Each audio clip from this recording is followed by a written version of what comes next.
Today's topic is about installing an antenna using a non-penetrating roof mount system here. It comes as a kit in a heavy box. You take it apart, read the instruction, put it together, assemble it on the roof. Use the bricks as a weight.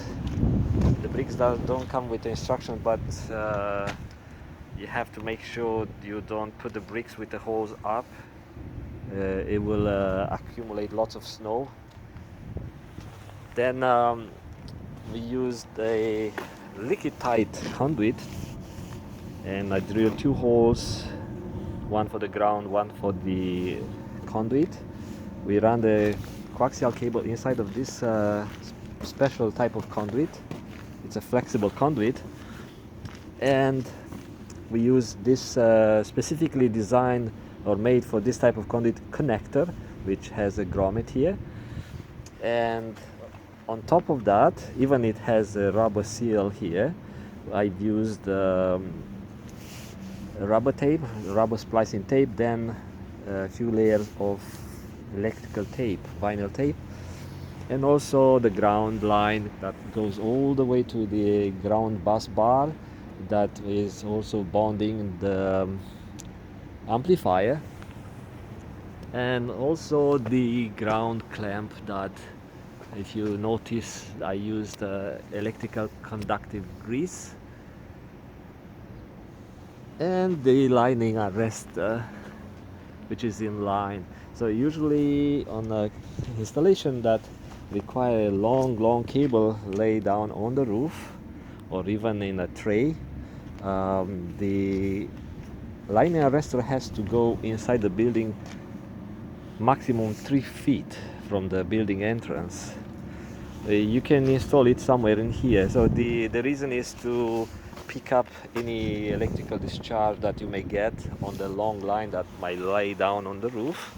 This is not the case. So if I have a static charge here during the hot summer days, just before the rain, when it's a lot of low clouds, then in this case the lining arrestor at the highest point of the system, which is the mast, bound it here to the ground line, and the antenna is connected through the lining arrestor, which is also watertight.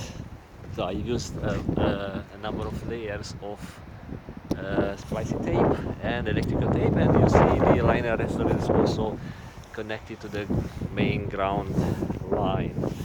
It doesn't look very pretty. Sometimes I leave the grounding bracket exposed, but not today. Today I use some extra, and that's the basic stuff. So hand tools, that's the tool that I use to